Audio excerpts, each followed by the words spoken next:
Hola, buenos días. Estamos aquí en Radicales. Doy la bienvenida al maestro Héctor Alejandro Quintanar, al maestro Alejandro Páez. Bienvenido, Álvaro maestro. Delgado no está descansando, está de vacaciones, pero este Radicales se hará con 3 radicales. Y nos parece importante porque es un tema que no hay que dejar, como decíamos fuera del aire, no es una anécdota que el secretario de Educación Pública, Mario Delgado, se haya reunido con los principales promotores de la comida chatarra en las escuelas, precisamente para sacar la comida chatarra de las escuelas. Es una contradicción fuertísima. De eso se va a tratar este Radicales.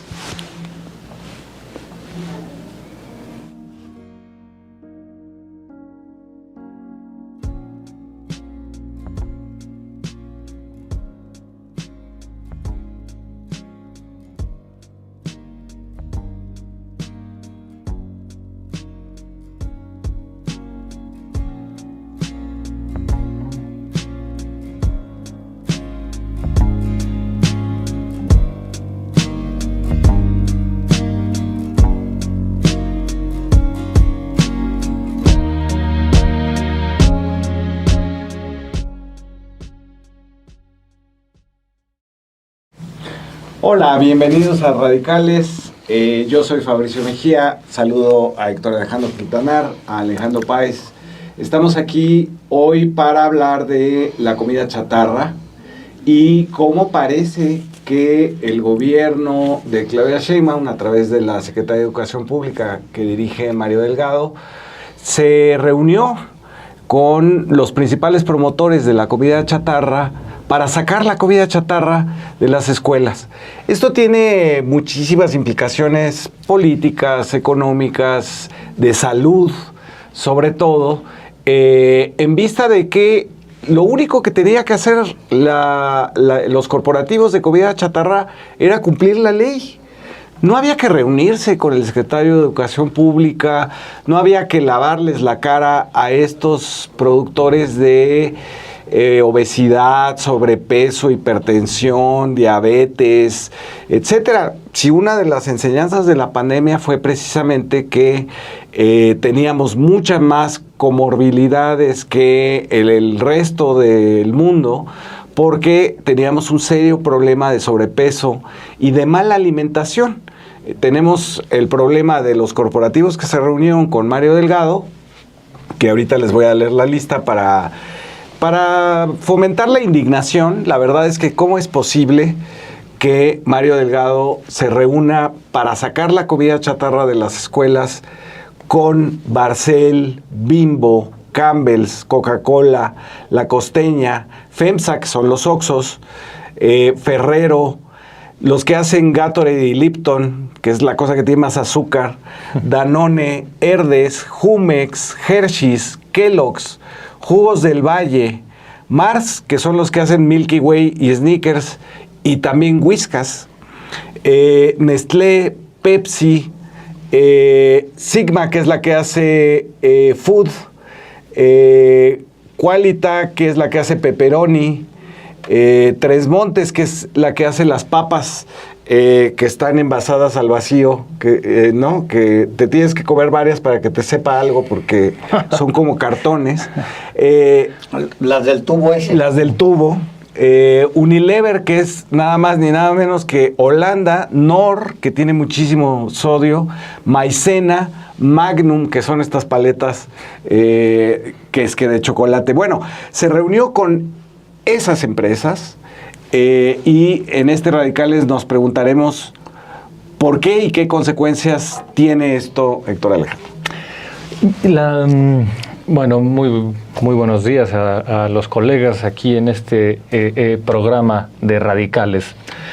Creo que hay una anécdota interesante que podría revelar esta cuestión, porque como lo adelantábamos en el diálogo que teníamos con las compañeras de Café y Noticias, se trata no de una anécdota, no de una disputa política entre un exfuncionario y un funcionario del actual gobierno y del gobierno pasado, que eso en sí mismo sería ya motivo de discusión. No, el tema que hay detrás es un asunto de salud pública. es una pandemia la que se vive relativa a la obesidad, a los problemas que causa la mala alimentación y el escaso cuidado de salud. Quizá todos recordemos que hace 20 años salió un documental muy interesante que se llamó Superengórdame, de Morgan Spurlock. Más allá de la situación personal del director, que bueno, recientemente falleció, me parece, sí. Y al parecer con también de una enfermedad en el hígado, ¿no? Algo así. Pero más allá de eso, hay mucha solidez en su documental. Y hubo una de las cosas que más... Cuéntale a la gente que se trataba de que comía hamburguesas, solo comía hamburguesas. Sí, el documental... Para demostrar un punto, ¿no? El documental nace de cuando este director escuchó un caso de unas chicas adolescentes que denunciaron a McDonald's porque culpaban a la empresa de la obesidad que ellas padecían. Y entonces una de las resoluciones jurídicas fue la de que no había evidencia de que la comida de McDonald's hiciera daño o algo así. No manches. Entonces lo que él dijo fue, pues voy a hacer un conejillo de indias de mí mismo, y por 30 días él se dedicó a desayunar, comer y cenar exclusivamente en McDonald's. Y los resultados fueron alarmantes. En 21 días este hombre, Morgan Spurlock, que por cierto, el documental inicia él haciéndose análisis de sangre para ver su estado general de salud, y resulta que tiene una salud muy, muy sólida, ¿no? Que tiene los niveles de colesterol, triglicéridos, azúcar, todos en muy buena, no solo en buena situación, sino por debajo del promedio, en fin. El asunto está en que en 21 días este hombre daña su salud completamente, al grado tal de que pues ya estaba en inicios de cirrosis o algo así el hígado de este hombre, luego de 20 y tantos días de comer en McDonald's así. Y uno de los hechos más contundentes fue que hacía él una especie de análisis sobre el contenido de algunos alimentos de McDonald's, y hubo unos descubrimientos paradójicos. Por ejemplo, que la ensalada de McDonald's con el aderezo tenía más calorías y más azúcar que el yogur, el postre. El helado ese. Sí. Entonces, eso es lo que hay que desenmascarar, porque esta lista es muy similar, bueno, es igual a lo que vende chatarra. McDonald's, es chatarra. Y cómo tenemos nosotros la obligación de desvelar esta parte donde, aunque ofrezcan presuntas alternativas saludables, eso es una fachada, eso es un placebo, eso no es ninguna verdadera oferta saludable. Y volvemos a este caso, o sea, la ensalada tenía más calorías que el postre de McDonald's, que en sí mismo ya tenía un bombazo de calorías, no es que fuera saludable, ya era dañino, y la ensalada era más dañina. Entonces, esta idea de que se puede ser saludable en un entorno de industrias que venden completamente chatarra es imposible. No hay nada que estas industrias vendan que pueda pasar por un alimento saludable y... por un alimento, Por un alimento a secas. Porque no son alimentos. No, o sea, te llenan, pero no te alimentan. Y ya que esto se le ofrezca a un sector vulnerable en sí mismo, como son los niños, no solo por la cuestión de la ingesta calórica, sino también de que pues hay esta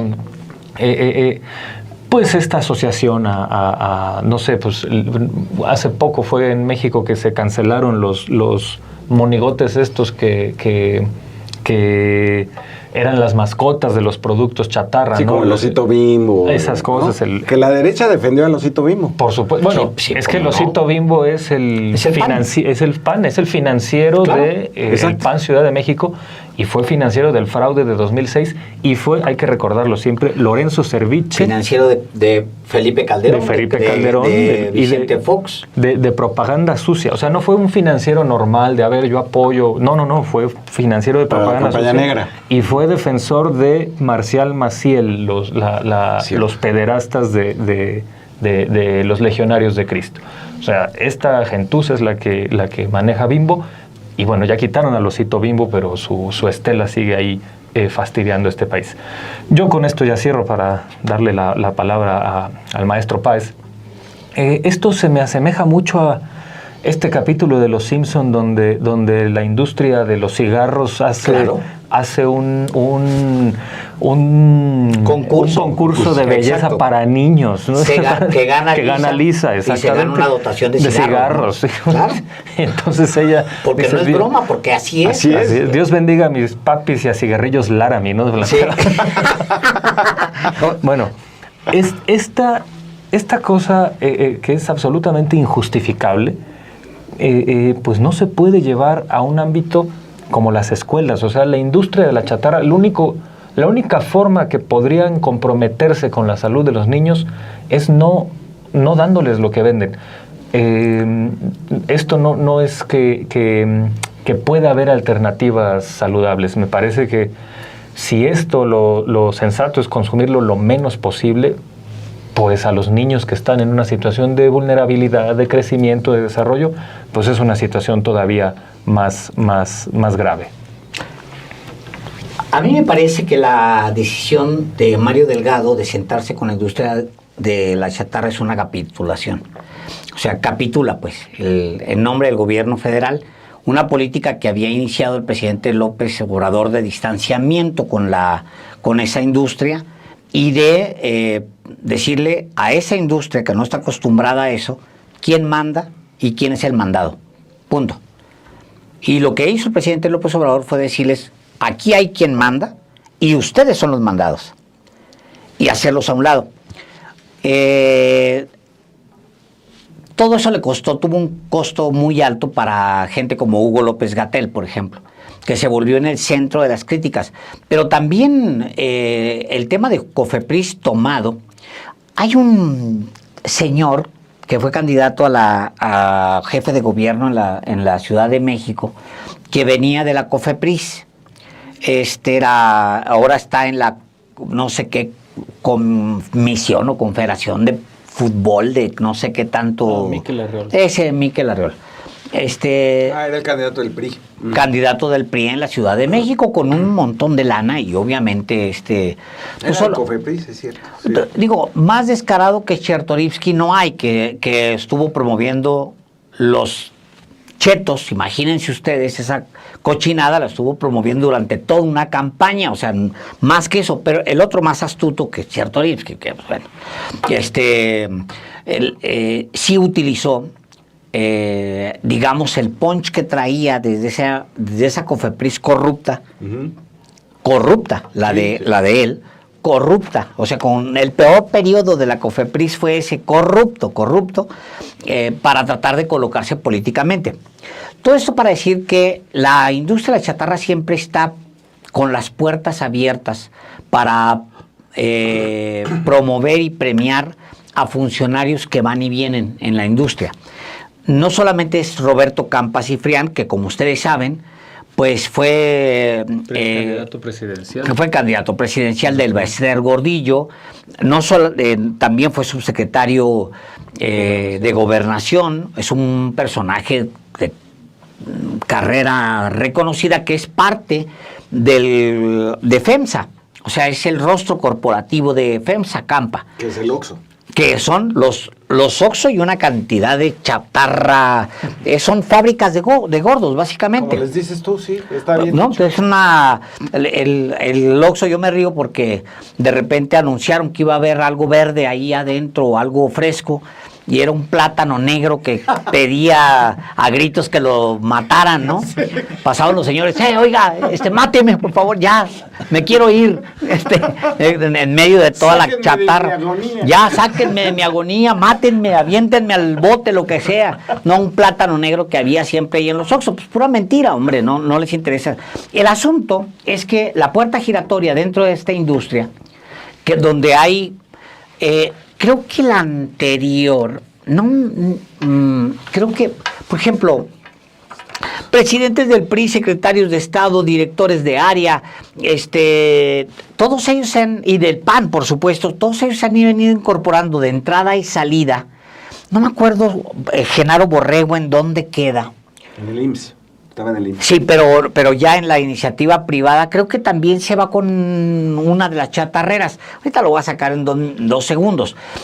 Pero todo ese interés es porque van sobres de las políticas públicas. Lo más importante para la industria de la chatarra es estar dentro de las políticas públicas, como invitados, como generadores de lo que quieran. Que los inviten a pagar, ellos ponen los carteles, ellos ponen lo que quieran. Lo que quieren es estar adentro. Una vez adentro, pueden influir. Si no están adentro, como lo estuvo López Obrador, entonces no pueden influir. Pero lo que hizo Mario Delgado, de un plumazo, es incorporar a todos los que el presidente López Obrador había echado a latigazos del atrio. O sea, literal, ahora que estamos en Semana Santa, ¿no? Literal, a latigazos a los peores, porque se trata, y ese es mi, segundo punto. Uno es participar de políticas públicas, generarlas, crearlas. Y el segundo punto es salirse con la suya. Es decir, poder envenenar poblaciones enteras durante generaciones es el sueño de esta industria. Poder sacar dinero de la salud de millones de niños es el sueño de esta industria. Te faltó en la lista, Fabricio, algunos muy interesantes. Obviamente nomás le diste una leída muy rápida, pero por ejemplo, están los creadores de vapeadores. Las tabacaleras están ahí. En esa lista de los que se sentaron con Mario Delgado. Sí, está Philip Morris. ¿No? O sea, los principales creadores de las mayores epidemias de México y Estados Unidos en el último siglo. Y no exagero. El cigarro, el azúcar, que es una epidemia tremenda. Esos son los padres de la epidemia. En fin, o sea, estamos hablando de una industria que también no solamente quiere generar políticas públicas, no solamente quiere aspirar a que tus hijos sean adictos a cualquiera de toda la gama de productos que tienen, sino que quieren estar sentados a un lado de los que toman decisiones, haciéndose pasarlos por los chistositos, por los buena ondita, y tomar decisiones ahí adentro. Una vez que les abres la puerta, échalos. No van a poder. O sea, difícilmente veo que el gobierno de Claudia Sheinbaum se vaya a poder librar de esta industria después del error de haber firmado con ellos un pacto de vida saludable. O sea, es como si te sentaras con, no sé, con el Mayo Zambada a firmar un pacto de vida alejada de las drogas. Eso se dedica. O sea, bueno, es como Paco Stanley diciendo vive sin drogas en TV Azteca, ¿no? Bueno, es ándale, por ejemplo. Entonces, van a tener todo el apoyo, de una vez se los digo, todo el apoyo de la prensa mexicana durante años. Yo lo he visto adentro de la prensa mexicana, durante años. Publicar algo de Coca-Cola, de Bimbo, de Sigma, del otro, ha sido un verdadero reto para cualquier medio en México, porque inmediatamente te cae el veto, inmediatamente te dejan de dar publicidad, inmediatamente se salen de tus pautas, inmediatamente, afortunadamente aquí hay un par de pautas, no crean ustedes que hay, o no sé pues si haya pautas, creo que había una por ahí, pero entran vía Google. Pero te vetan de ahí, te agarran y te sacan de sus propias listas. Bueno, ha sido un reto permanente para la prensa poder enfrentarse a esta industria. Ha sido un reto para los gobiernos, para los políticos. Abrirle la puerta, como lo hizo Mario Delgado, a la Secretaría de Educación Pública es un error grave, que va a tener consecuencias. Lástima que es muy probable que no tenga consecuencias en la persona de Mario Delgado. Sí, yo coincido contigo, Alejandro. O sea, yo creo que se han rendido frente a la industria de la chatarra. Después de que tanto el etiquetado, que es de tiempos de López Obrador y de López-Gatell, sí. había marginado, digamos, un poco a la industria, que realmente es lo mínimo que puedes pedirle al Estado, que es, enséñame qué es lo que estoy comprando, ¿no? Estoy comprando sal con azúcar y con grasas saturadas. Ok, yo decido si tengo muy poco tiempo y entonces pues sí me la voy a comprar, o no tengo muy poco tiempo y voy a unos tacos, O nunca ¿no? lo compro. Y Nunca lo compro. Un gustito. Y hay ya, digamos, una generación que son los que están ahorita yendo al kinder, a la primaria, que ya saben de qué va lo del etiquetado, que ya ellos saben que eso hace daño, y entonces ya habíamos empezado a formar a una nueva generación que no tenga sobrepeso, obesidad y que por consecuencia tenga hipertensión, diabetes, etcétera. Habíamos logrado también, bueno, sacar a los dibujos animados de la propaganda de estas fábricas de gordos. Se había logrado también prohibir los vapeadores.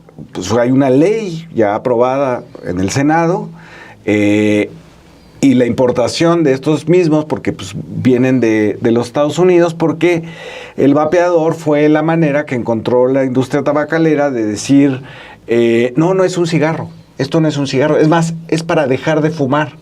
Y es peor de adictiva y contiene muchas más, y esto lo hizo la COFEPRIS ya cuando estaba Schwarz, Alejandro Schwarz, que hicieron el análisis, que fue la primera vez en todo el mundo que se hizo el análisis de los componentes de la combustión de los vapeadores, y que encontraron, bueno, déjense de cianuro, o sea, veneno para las ratas allá adentro, y es lo que la industria tabacalera le ofrece a los niños. Está orientada por los sabores, por el olor, por la forma del vapeador, los colores, todo esto lo calculan las empresas. Tienen equipos de científicos dedicados a eso, científicos inmorales, y ya habíamos logrado que se prohibiera esto. Ya habíamos logrado también que lo que era el CONACYT dejara de financiar con dinero público las salsas de tomate de las pizzas Domino, y cómo ponerle un mejor olor al papel de baño de Kimberly Clark, es decir, de los Claudios X González. Íbamos en ese camino, y de pronto, por las razones que sean, ¿no? Probablemente estábamos aquí especulando, probablemente por el pacto con los empresarios para el Plan México, probablemente por a lo mejor un cálculo de Mario Delgado de su futuro político y quién le va a pagar las campañas electorales, se hace este arrodillamiento del gobierno, no lo puedo llamar de otra manera, frente a la industria de la chatarra. Mario Delgado dice en el comunicado tan escueto que hizo, él se veía muy contento en las fotos, él dice que la industria va a pagar unas básculas para pesar a los niños en las primarias. Yo me pregunto, ¿cuánto pueden costar unas básculas para las escuelas que hacen que se invite a todos estos, a Danone, a Jumex, a Jugos del Valle, a Bimbo, a Barcel, a Sabritas, a los vapeadores, etcétera, para comprar esas básculas? ¿Cuánto pueden costar esas básculas? ¿Que no puede el gobierno financiar esas básculas con el presupuesto de la SEP? Me pregunto qué información derivada de investigaciones científicas sobre alimentación y salud en los planteles tendría que aportar la industria de la chatarra. Los culpables de la obesidad en México. Los culpables de la obesidad, cuando además el propio Hugo López-Gatell ha denunciado que los estudios que mandaron a hacer la propia industria chatarra al Colmex y al ITAM para que dijeran que no engordaba tanto las Sabritas, que no engordaba tanto el Danone, fueron pagadas y fueron investigaciones trucadas, son investigaciones falsas. Claro, entonces, falsas. A ver, ¿por qué el gobierno, ahora sí que, qué necesidad tiene el gobierno de hacer una cosa así? Sí, es que quería yo explayarme un poco más sobre un tema que mencioné en mi intervención pasada para retratar a este tipo de personajes. Porque aún suponiendo de buena fe que efectivamente la única tarea, el único objetivo de estas empresas es el de ir a poner básculas a las escuelas y contribuir a sabrá Dios qué. Bueno, estos personajes juntos en sí mismos ya son sospechosos. Quiero yo explicar un poco más sobre lo que significa, por ejemplo, la participación de Bimbo en la política mexicana, porque no podemos dejar de lado esta cuestión. Algo como Bimbo, que si recordamos en inicios del sexenio de López Obrador, por ahí 2019, hasta muchos tomaban a la figura del osito Bimbo como símbolo de resistencia contra el gobierno de López Obrador. No, una barbaridad. Bueno, defendieron el queso Filadelfia, ¿te acuerdas? Bueno, por supuesto, sí. Y yo siempre me acuerdo de una playera de estas que salieron hace como 20 años que parodiaban marcas. Y había una, por ejemplo, una en lugar con la cara del Che Guevara, perdón, como la imagen del Che Guevara, pero en lugar de Che Guevara salía Cepillín y decía Chepillín, cosas así. Había una donde salía el osito Bimbo con un cuchillo y decía Rambo en vez de Bimbo, ¿no? Me lo imaginaba así como su símbolo de resistencia. Pero ¿qué hay detrás del osito Bimbo, por ejemplo? Está esta empresa de Lorenzo Servitje que no solamente ha financiado campañas del PAN, tenía una relación cercanísima, sobre todo con el PAN de la Ciudad de México, cuando lo dirigía Mariana Gómez del Campo. Entonces, este señor... Nada más te interrumpo rápido para la gente. ¿Es Bimbo? ¿Es Marinela? Exacto, Bimbo, porque Marinela... Y es el Museo del Papalote también. Así es. Y Marinela Servitje es la hija de Lorenzo Servitje, el fundador de Bimbo. Entonces... bueno, además de que las cosas que venden son chatarra vil, bueno, yo procuro no consumirlos. Desde 2006 nunca más he vuelto a consumir un solo artilugio material, no estoy seguro de llamarle alimento. Las esponjas que venden. Sí, las cosas estas que venden que bueno, además... Me acuerdo yo hace años en la primaria probamos esta cosa, el negrito, se llama negrito, ya creo que se llama nito, ¿no? Una cosa así, pero antes se llamaba negrito. Sí, claro. Sí. No. Ahora se llama afroamericano. Sí, una cosa así, ¿no? Así como las esponjas con las que uno se baña. Era una esponja con azúcar, sí. Sí, no, una cosa horrible, pero bueno. Esto... No los menosprecien, ¿eh? Porque son riquísimos. Esa es su magia.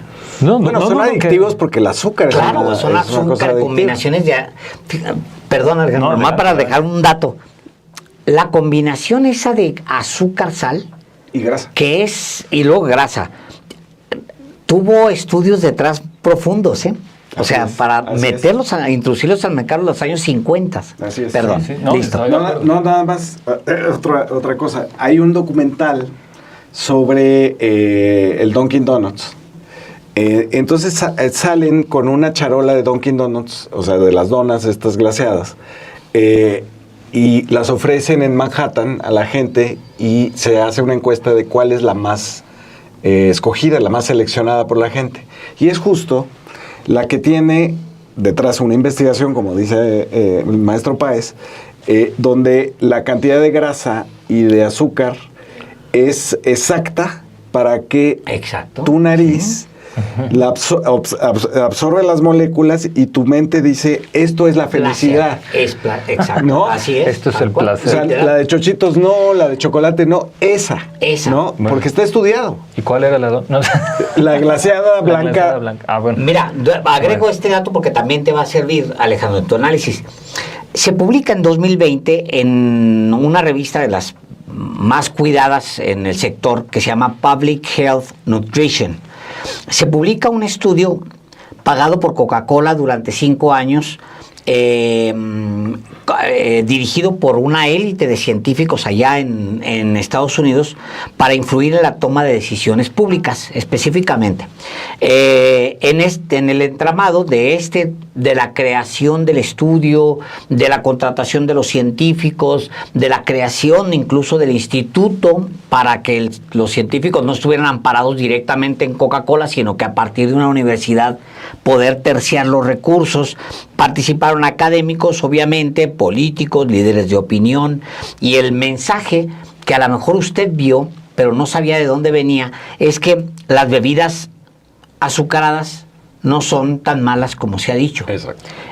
Y dice esta publicación, sale en 2020, dice que desde hace más de un lustro Coca-Cola impulsó la creación de una organización de científicos sin fines de lucro llamada Red Global de Balance Energético, o GEBN, por sus siglas en inglés, cuya finalidad fue promover los intereses de la industria refresquera e influir las tomas de decisiones públicas y políticas. Coca-Cola busca influir en la investigación de salud pública para promover sus intereses en consonancia con otra evidencia de que la industria alimentaria ha tratado de influir en políticas públicas, dice este documento que revisó un equipo de investigadores y que generó 18.030 páginas de correspondencia solamente entre Coca-Cola y los académicos especializados en salud que hacen este estudio, que son de la West Virginia y de la Universidad de Colorado, y que fueron financiados en este GEMB. El estudio dice que se utilizaron exactamente las mismas tácticas para colocar Coca-Cola que las que usó la industria del tabaco en el pasado, y el alcohol. Primero, se financiaron a los científicos y se ocultó la fuente del financiamiento. Segundo, Coca-Cola buscó generar una red de contactos en espacios públicos para sacar provecho a ello y promover la idea de que la pandemia de obesidad se debe más a la falta de ejercicio que a problemas alimenticios como lo es el consumo de productos con exceso de azúcar. Y cuando tú ves lo que ellos le ofrecen a Mario Delgado, a ver si podemos pongan ustedes, porque por ahí estaba lo que se comprometían. Lo estabas leyendo. Exacto, la báscula. Investigaciones científicas. Investigaciones científicas. Información, dice, pues yo no sé qué puede ser. Sobre ejercicios. Ahí está, mira. Fabricio dice... las y los empresarios se sumaron promover la actividad física y compartir información básculas, de investigaciones científicas, elaborar materiales para promover la actividad física, exactamente, y compartir investigación científica sobre alimentación. Es exactamente esto. Lo mismo. Tú le abres la puerta a ellos y lo que tienes detrás es una industria probada para autovalidarse, que ha gastado miles de millones de dólares para mantenerse en el top del consumo global. Eso es a lo que le abres la puerta cuando les permites. Dice, el estudio dice, ya que la asociación entre la academia y Coca-Cola facilitó los contactos entre las entidades, entre los partidos políticos, incluidos los políticos en general, la industria y grupos comunitarios e investigadores. O sea, armaron una comunidad enorme de generadores de políticas públicas. Estamos hablando de legisladores, departamentos de salud y de educación en el mundo, en Estados Unidos en este caso. Luego, generaron comunidad con científicos, políticos, académicos, obviamente medios de comunicación, y luego validaron sus productos y dijeron, no, es que no es el azúcar la que te hace daño. Es que no haces ejercicio. Es que tú no haces ejercicio. Entonces, vamos poniéndonos, un refresco en la mañana y a brincar. Vámonos. Sí, bueno, es el entramado que hay detrás el entramado político que hay detrás de estas industrias. Y bueno, me continúo con esta idea del pan, que también me parece, perdón, del pan Bimbo. Sí, del pan Bimbo. Que es muy, muy ilustrativa para este punto. Este señor Servirge, si podemos recordar que fue en el año 2000 más o menos, que Canal 40 trató de hacer un documental, bueno, no un reportaje, sobre las acusaciones contra Marcial Maciel, el fundador de los Legionarios de Cristo, sobre sus crímenes de pederastia, que bueno, hoy ya están no solo probados, sino que ya hay sectores de la iglesia que lo han condenado, ¿no? Y que por mucho tiempo vivió en la impunidad este sujeto, gracias también a la intervención de papas como Karol Wojtyla. En fin, cuando esta verdad se enuncia en un canal como el 40 de aquella época, El CNI, que se llama. el CNI Canal 40, el señor Servige, para presionar, sacó toda su publicidad de ese canal para decirles: no se metan con mi amigo, con el señor Servige. Perdón, con el señor Maciel. Y entonces, años después, este señor Servige se dedicó a financiar campañas sucias del PAN en contra de las izquierdas en México, sobre todo en 2006. Y cuando murió Maciel en 2008, una pregunta muy pertinente que hizo en ese momento Granados Chapa fue la de, bueno, ¿y el señor Lorenzo Servige no tendrá algo que decir? Cuando ya había ocurrido que se habían expuesto los crímenes, se habían aceptado, ya estaba absolutamente claro que sí había sido un pederasta, un criminal, un personaje nefando, funesto. Y entonces pues quedó muerto en la impunidad este señor, y Lorenzo Servige, hasta el último día de la vida de este personaje, lo siguió apoyando y siguió con sus campañas en favor del Partido Acción Nacional y en contra, por la vía de la propaganda sucia, ilegal y legítima, a las izquierdas. Y ya cierro con esto. Hubo un artículo que se publicó de un presunto historiador liberal mexicano, Enrique Krause, en 2015. Presunto historiador liberal. Bueno, es que como decía Gonzalo Martré, ¿no? Que Enrique Krause no es historiador, sino historietista. Pero bueno, el asunto está en que en 2015 publicó un artículo laudatorio contra Servige para decir que era no solo un gran empresario que había hecho patria en México, sino que era Mariano Otero. Sí, casi, como un Mariano Otero del trigo, una cosa así. Y decir que había sido un empresario preocupado por la democracia y que había hecho no solo una empresa que daba empleo a millones, sino que había tratado de formar en la democracia a muchos.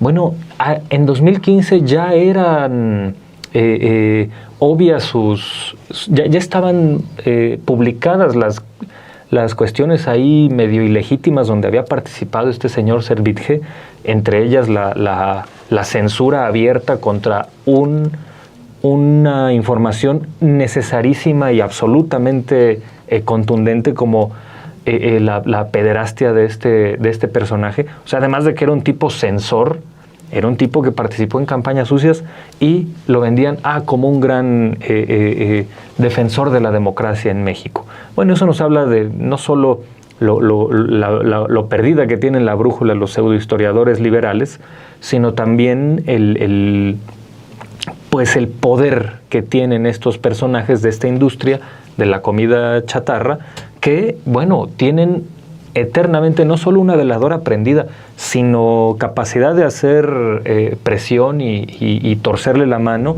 a los dirigentes políticos, como es el caso de este señor Servige. Híjole, qué cosa. Mira, yo pienso que esa industria está siempre a la mano. Siempre está a la mano dispuesta. Tienen un lobby, como sabemos, quizá de los más grandes del planeta. Están en todas, absolutamente todas partes. Solamente el lobby del tabaco, por ejemplo, en Estados Unidos es el segundo más grande después del de las armas, por ejemplo. En México, pues, tienen una presencia tremenda, y aquí tienen muchos camuflajes, tienen muchos intereses que están relacionados con muchos, y entonces pegan en muchas partes. Por ejemplo, tienen su propio lobby para la siembra del tabaco. Tienen su propio lobby para la promoción, para las imágenes. Yo decía, cuando aparecieron por fin aquella imagen de advertencia de que, decía, ponían una rata, ¿se acuerdan? En los cigarros, Sí. ¿no? Una rata ahí, no sé si se sigan poniendo, creo que todavía. Sí, ya no las ratas son otras cosas. Sí. Pero la rata y tal, yo decía, pongan el Bester Gordillo, o sea, ¿para qué ponen una rata? A mí hasta me gusta la ratita que está ahí cuando fumaba, ¿no? Ajá. Hasta la ratita me parece bonita ahí frente. Pongan el Bester Gordillo, pues, pongan cosas de verdad escandalosas. Ponen a un señor con enfisema, pobre señor, habrá fallecido seguramente, un caso de allá de no sé cuánto, porque lo que no ponen es que durante décadas eres esclavo de un vicio que le aporta y te resta calidad de vida. Esa es la realidad. Quizá de todos los vicios, el del cigarro sea de los que te dice un... Es más adictivo la nicotina que la cocaína. Sí, o que la heroína. O que la heroína. O que la heroína. Es una cosa... Y ojalá te matara como la rata que está ahí. No, no te mata. No. Te puede traer enfermo durante décadas más para que tú sigas metiéndole dinero y metiéndole dinero y metiéndole dinero. Ese es el gran tema de esa industria. Y la industria tabacalera lo que hace ahora es decir, ok, ¿no? Ya hay un montón de controles para el tabaquismo y una nueva generación ya no va a fumar. Entonces, Ajá. le voy a vender los vapeadores. Sí, claro. No, pero además hay un montón de controles que es, bueno, yo participo contigo, yo te ayudo para que hagan ejercicio, como la chatarra, ¿no? Como la industria. No quiero eso. Quiero que pares a tu envenenamiento. O sea, lo que quiero es, como ciudadano, es que ya dejes de envenenar más mexicanos. Eso es lo que quiero, sobre todo a los niños. O sea, está canijo que la siguiente generación ahora va de la mano de Mario Delgado y de las chatarreras. Está canijo pensarlo. Mira, dejo esta porque la industria tiene mucho dinero, tiene mucha manera de participar en toda la vida de un individuo en distintas etapas. Participa, se mete en tu vida y te mete una adicción, y luego te mete la otra, y luego te mete la otra. Cuando estás descuidándote ya estás comiendo palomitas con dulce. Cuando te estás descuidando ya estás comiendo, Pues en fin, madres, todo. Maicena, Nor, Holanda, Todo. Magnum, Campbell's. Todo, y acusa cosas que parecen buenas, que no son buenas, terminan siendo muy malas, pero yo me acuerdo que la idea era meter, por ejemplo, bebederos en todas las escuelas, bebederos. La industria, obvio, ha metido el refresco a los niños a partir de la necesidad de los niños de tomar algo, porque tienen que tomar algo. Pero si no hay bebederos en las escuelas, ¿no le parecería a Mario Delgado mejor reto, digamos, conseguir que los niños tengan un bebedero, uno por escuela en este país, a estar sentados con los envenenadores públicos número uno y tratar de venderlo con una sonrisa? No, a mí me parece que es un despropósito tremendo. Incluso en el proyecto de nación que plantea la izquierda y en un proyecto de nación que plantea el presidente López Obrador desde un principio, e incluso te diría, es hasta casi inconsciente, como que no cuadra, pues, con la presidenta de México. No cuadra, no me cuadra por ningún lado. ¿Cómo se logró este acuerdo con los envenenadores públicos número uno? No tengo idea. Pero ni siquiera me cuadra, pues, en el entorno de la presidenta de México. Ella es otra cosa. Que una vez a la semana tiene un segmento en su mañanera que se llama Vida Saludable. Por ejemplo. Y ahora acaba este nombre de Vida Saludable embarrado en un acuerdo con FEMSA, Coca-Cola, Sabritas, Barcel, ¿no? A mí, a ver, vamos un poco a esta, porque también tiene que ver con, por ejemplo, los Oxxos, que es junto con la BBB, las 3 Bs, los establecimientos de conveniencia que han proliferado en el país como nunca. De hecho, Oxxo es una tienda de conveniencia ya de la más importante de América Latina. Y es una empresa que sale, digamos, de la cervecera Moctezuma para promover cervezas. pues una tienda que se abre para que haya, es como un expendio de cervezas que está abierto 24 horas. Esa es un poco la idea, pero se empieza a convertir en una, como dice Páez, en una fábrica de gordos, porque empieza a ofertar botanas y luego pastelitos, y hay algunos Oxxos donde ni siquiera agua encuentras, ¿no? O sea, agua embotellada, que es de estos grupos también, ¿no? El agua no la encuentras, y efectivamente para disimular, pone ahí un plátano ya que pide que lo saquen de su agonía, y unas manzanas, ¿no? Hay 3 manzanas. Que esas sí duran 4 o 5 años, vienen desde Washington. Vienen de Washington, las inyectan de no sé qué cosa, ¿no? Y ahí pueden estar. Entonces, es esta cosa de los Oxxos que tiene 20 y tantas mil sucursales en todo el país, que es la más grande distribuidora de basura que hay en el país, se junta, digamos, con otras distribuidoras de basura, Starbucks, por ejemplo, que no vende café, vende postres, y que explota a los agricultores de café. Todo esto lo hemos estado viendo en el gobierno de Claudia Sheinbaum con la soberanía alimentaria. Hemos estado viendo cómo los intermediarios, Walmart, Comercial Mexicana, Soriana, etcétera, ya intervienen de cierta manera a la hora de seleccionar ciertos productos que vamos a comer. Eso ya está expuesto, digamos. Ya está expuesta la industria de la chatarra desde el gobierno de López Obrador. Y ahora esto, efectivamente, es escandalosamente contradictorio con toda la política que ha seguido la izquierda sobre la alimentación de los mexicanos. No hay una explicación. ¿Por qué?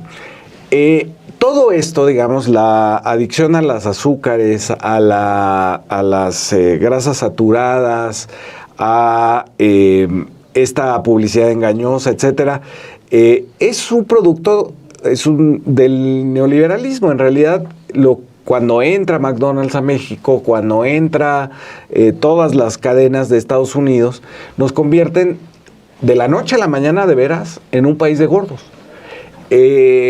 Decía el Monero Hernández, ¿no? Cuando estábamos haciendo el libro de las historietas del terremoto del 85, me decía, yo veía las fotos del 85 y decía, ¿qué ha cambiado? ¿Qué ha cambiado? ¿Por qué las veo tan raras? La gente era delgada, ¿no? Fíjate. Y efectivamente lo empezamos a ver, y bueno, todos los chavos que están en las derrumbes, sacando piedras y gente, etcétera, todos son delgados. Y ahora tenemos un país de gordos, con sobrepeso, con obesidad, y con las enfermedades que se derivan de eso, por culpa de esa política de la industria chatarra. Ahora que estaba la discusión, que el Movimiento Ciudadano hizo un asunto de libertad, de que los vapeadores no se prohibieran, pues que la gente se mate como quiera, ¿no? Pues no, señores, porque si hubiera una alternativa a no matarse, entonces sí empezaríamos a hablar de libertad. Pero la gordura no es un asunto individual.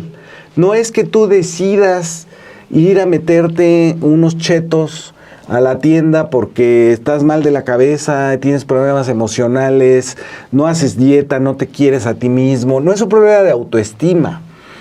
Es un problema de políticas públicas, de tener donde la gente coma saludable, una alternativa.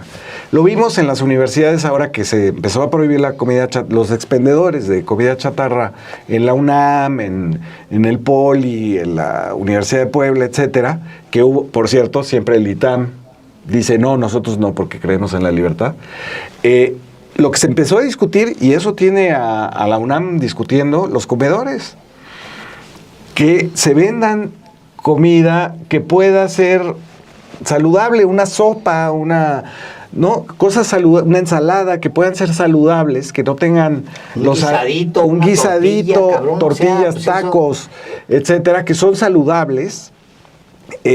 Porque parte del discurso neoliberal era que lo que engordaba era la fritanga. Lo que engordaban eran los tacos, los tamales, las tortas. No, eso no engorda, esa información es errónea.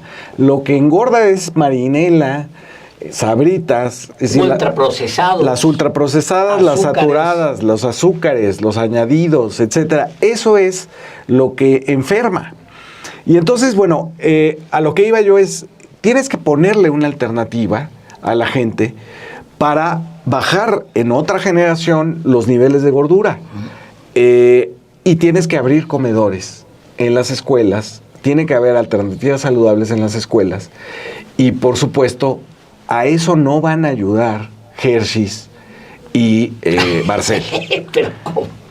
Sí, bueno, ¿no? Esta cuestión de el azúcar en la historia no es cualquier cosa, ¿no? Y la primera nación que se independizó en América Latina, que fue Haití, pues fue precisamente por ese problema del azúcar detrás. No el azúcar ingerida y las enfermedades que de ello se derivan, mercancía, sino como mercancía. Haití era el surtidor para ron y postres de Europa. Entonces era algo que era una cuestión estratégica para el colonialismo europeo, y pues Haití era el país que tenía condiciones de esclavismo deplorables, y pues fue el primer país en levantarse en contra de eso, ¿no? Por cierto, con líderes los líderes de la revolución haitiana pues eran esclavos cuyos amos tenían cierta ilustración y que les permitían acceder a las bibliotecas del amo, y ahí se empezaron a imbuir en esto de la Revolución Francesa, el pensamiento de los ilustrados, etcétera. Pero a lo que voy es a eso, ¿no? O sea, no es una cosa anecdótica. La alimentación humana es una cuestión de política muy importante, y efectivamente no hay manera de separar este proyecto económico del neoliberalismo con el deterioro de la alimentación en el país.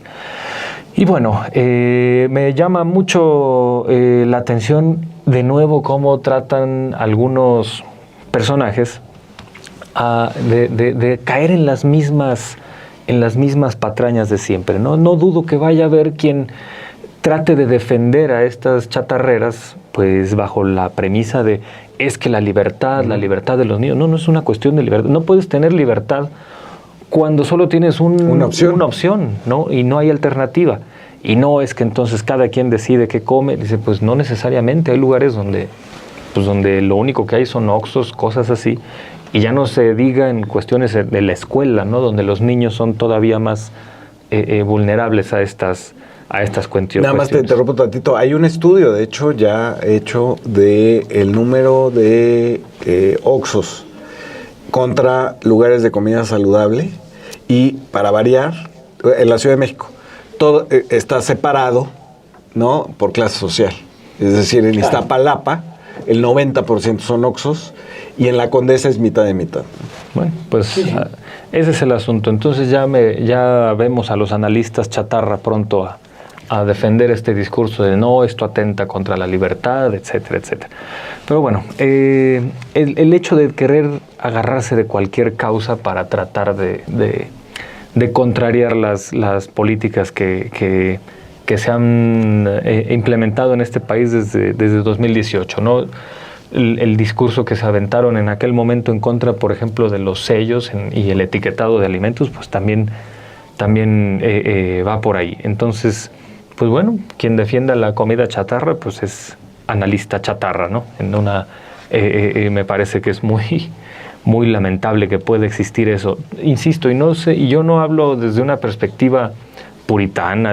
Todos tenemos nuestras debilidades, todos en alguna medida hemos consumido algunas de estas cosas, pero la idea es esa, que estructuralmente haya alternativas para que no sea pues la única fuente de calorías de la mayoría de la sociedad mexicana.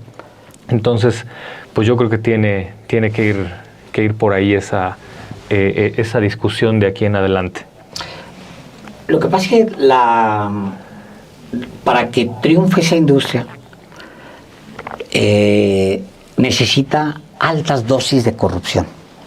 Entonces hay medios corruptos por el solo hecho de no publicar. ¿Quién ha cuestionado lo que se firmó este fin de semana? ¿Dónde está publicado? ¿En qué medios está publicado? Lo que se firmó entre la CEP y... No, estamos dependiendo del tuit de Mario Delgado. De un tuit de Mario Delgado. Bueno, está, sin embargo, obviamente está publicado. Sí. Pero ¿quién lo publica? Pues nadie. Por eso hay televisión chatarra que no lo va a publicar. Hay políticos chatarra que se abrazan de esas compañías y que al final terminan beneficiándose de eso. Hay académicos chatarra que son los que le hacen todo el paro a la industria de la chatarra. Hay científicos chatarra regados por todo el planeta con miles de millones de pesos para justificar a la industria de la chatarra. Y hay obviamente medios de comunicación chatarra, analistas de comunicación chatarra, periodistas de comunicación chatarra, y toda esa chatarrera termina siendo la más poderosa del planeta. O sea, no es menor. O sea, hay un activista en México que, imagínense ustedes, al mismo tiempo que estaban investigando a medio mundo, a periodistas, sometiéndolos al Pegasus y a sistemas de inteligencia, había un activista, hay un activista mexicano dedicado específicamente a estos temas, que es Alejandro Calvillo, que estaba intervenido por Pegasus. O sea, imagínense ustedes, no quiero irme porque me toca casi ya despedir, sin este tuit de Campa Ciprián, que me parece deleznable. Ciprián. Ciprián o Ciprián. No sé por qué se me... También le queda Ciprián. Ciprián. Saludos fraternos también desde aquí, reputado doctor Muerte. O sea, estamos hablando de que Roberto Campa es el representante de una de las industrias más...